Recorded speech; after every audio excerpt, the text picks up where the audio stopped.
So here I am, doing everything I can, holding on to what I am, pretending I'm a Superman.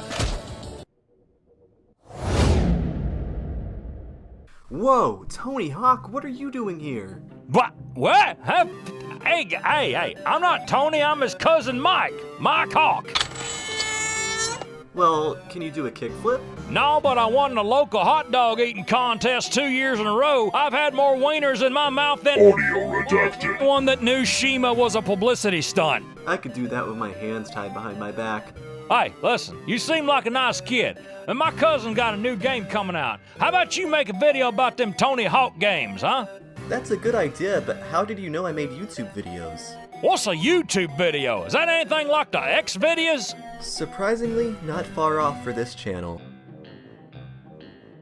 Greetings gamers, WolfinZ here. Tony Hawk's Pro Skater is the best extreme sports franchise to ever exist. With the recent release of the Pro Skater 3+4 remaster, I thought it would be fun to make a video on the series. Initially, this video was meant to release before the remasters, and it's safe to say that we missed that boat. Sorry guys, but we're on WolfinZ time. It's kind of like dog time, except the exact opposite. 7 weeks is 1 week for me. Anyways, the remasters are proving to be pretty divisive, but regardless of your opinions on those games, I think that we can all agree that there is a worse way to experience Tony Hawk Pro Skater 3 and 4. That's why today we're going to be looking at the absolute worst versions of Pro Skater 3 and 4. Why? For shits and giggles. As more people gain interest in the series, I've been seeing videos discussing the best way to experience the classic games. And I thought it'd be funny to do the exact opposite of that. Now, the original Pro Skater 3 is rightfully regarded as one of the best entries in the series. It's my personal favorite. The game has a goated soundtrack. You really can't compete with the Ramones and Motorhead. The game controls like butter. The levels are large, varying objectives. You have everything from a suburbia to an airport. There are NPCs to interact with, and the game runs at a smooth 60 frames per second.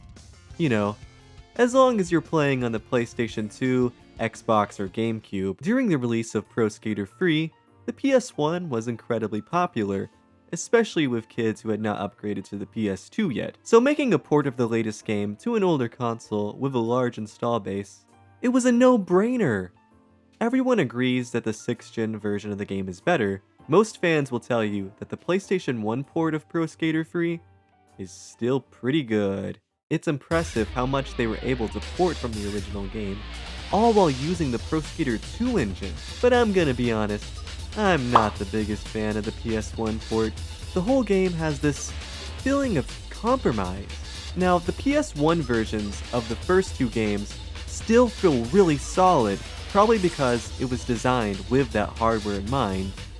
But when it comes to the third game on the PlayStation 1, I don't know, the frame rate just feels sluggish, the big drop mechanic returns, and there is just this overall level of stink that the first 2 games on PlayStation don't have. Now, additionally, there was a Nintendo 64 port, which is pretty much a port of the PlayStation 1 version. It was the last game to release on the Nintendo 64 in North America. Now, the N64 ports of the Tony Hawk games are infamous for their less than ideal controls, wonky hit detection, muddy visuals, and botched soundtrack. Half the reason people play these games is because of their awesome soundtrack. And now we're chopping down the Ramones from 90 seconds to 30 seconds? Shaking my head, man. Shaking my head. Now, if you want a video going into more detail about the Nintendo 64 ports, check out Trevor Winter's video on this subject. It's fantastic. I swear, I'm not trying to rip them off. They just beat me to the punch by several months.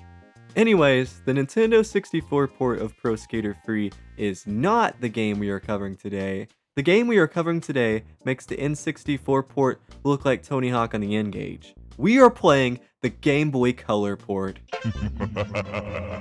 On its quest to be ported to every device under the sun, Tony Hawk Pro Skater 3 was released on the Game Boy twice. That's right, there are 2 completely different versions for the GBA and the Game Boy Color. While the GBA version has its fans, I'm not one of them. The isometric view makes me sick.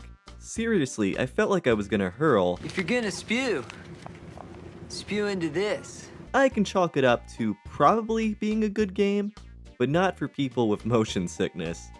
Now, the Game Boy Color port, on the other hand, I don't think it's gonna have any defenders.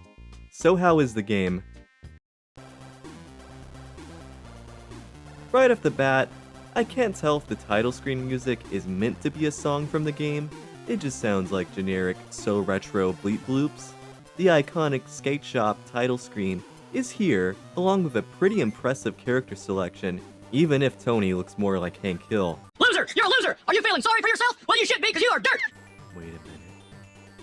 Is that who I think it is?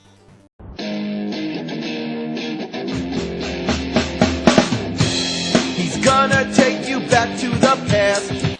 Oh my god, it's Bugs Bunny! Interestingly enough, the game starts with several levels unlocked from the beginning. Let's boot up Foundry and oh my god. So the game is on a 2D plane, and it looks like there is a top part of the level that you can reach via the ramp, but I've tried every button combination possible, and I just can't figure out how to get up there. Speaking of, I can't figure out the controls. I could only figure out how to jump and grind, and I'm not a twink on Grindr. I'm a twink on YouTube. Now, the Tony Hawk series is known for its easy to learn, hard to master controls, but how do you make a system of only 2 buttons harder to figure out?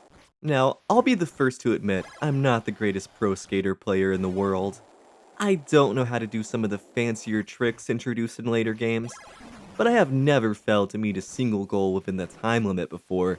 This is just sad. Anyways, we have some other maps to look at, so let's check out Canada. Yeah, I couldn't figure out what to do here either, so I just kept jumping in the water.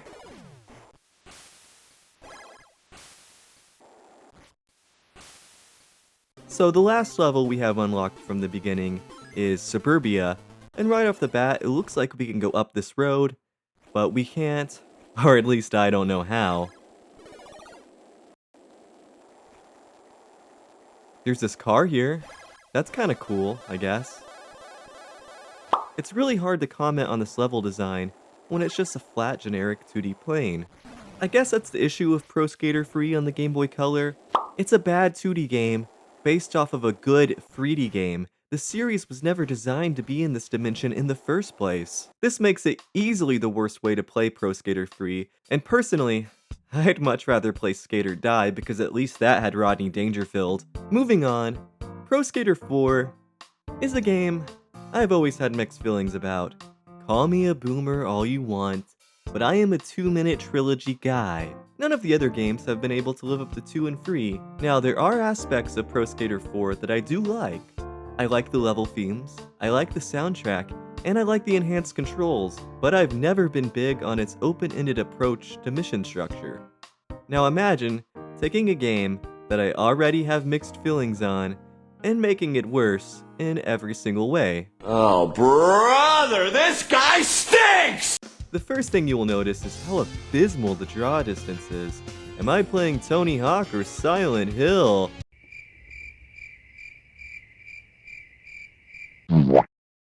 Oddly enough, a lot of the mechanics from the original game are intact. I was genuinely impressed with how fluid the spinal transfers were. In fact, the controls weren't bad. Sadly, the NPCs from the original game have been completely removed. Instead, you approach these Chuck E. Cheese tokens that assign you objectives. And these objectives are nowhere near as fun as the real game. No more skitching the car or riding across the school in a reverse plank position. Instead, all of the objectives are to do a certain trick or earn a high score. There isn't really any variety here. Essentially, it's taking a game that was already divisive because of its slower pacing and draining it of all its character. Now, admittedly, I haven't gotten far in the game, I only made it to Alcatraz, as I'm just not a big fan of the skate here and start a single objective style of game design. But at least in the main version of the game, you have fun NPC interactions and bombastic set pieces. Here you have what is the equivalent of loading GM Big City inside of Half-Life 2. Like, sure, you can do that, and it's kinda neat, but there's a much better way to experience this.